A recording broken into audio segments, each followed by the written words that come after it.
الحمد لله رب العالمين والعاقبة للمتقين والصلاة والسلام على أشرف الأنبياء والمرسلين أما بعد فأعوذ بالله من الشيطان الرجيم بسم الله الرحمن الرحيم والفجر وليال عشر۔ ناظرین اکرام، یہ جو دن ہم گزار رہے ہیں یہ بڑی ہی فضیلت والے دن ہیں۔ رسول اللہ صلی اللہ علیہ وسلم نے فرمایا کہ اللہ سبحانہ و تعالیٰ کو ان ایام میں کیے ہوئے اعمال جتنے محبوب لگتے ہیں کسی اور دن میں نہیں۔ تو ان دنوں میں ہی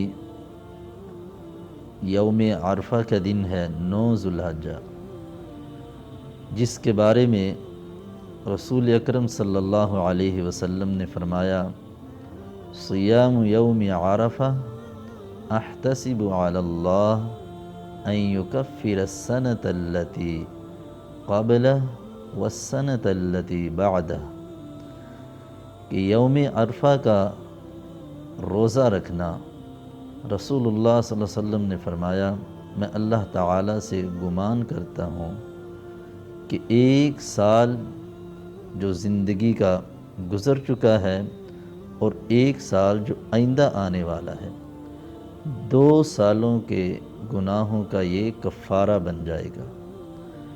اور اس دن میں زیادہ سے زیادہ کون سی دعا پڑھنی چاہیے؟ لا الہ الا اللہ وحدہ لا شریک لہ لہ الملک ولہ الحمد وہو علی کل شیء قدیر۔ اور اس دن زیادہ سے زیادہ دعا کرنی بھی چاہیے۔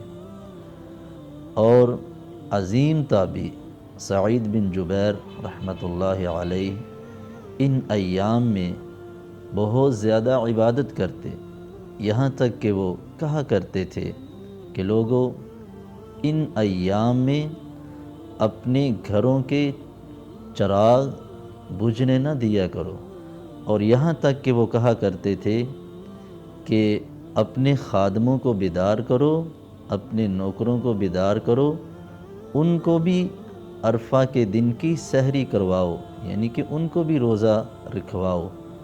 تو اس دن کی بہت فضیلت ہے۔ اللہ سبحانہ و تعالیٰ سے دعا ہے جو یہ ایام باقی رہ چکے ہیں اللہ تعالیٰ ہمیں ان میں زیادہ سے زیادہ اعمال کرنے کی توفیق عطا فرمائے اور 9 ذو الحجہ کا روزہ رکھنے کی توفیق عطا فرمائے۔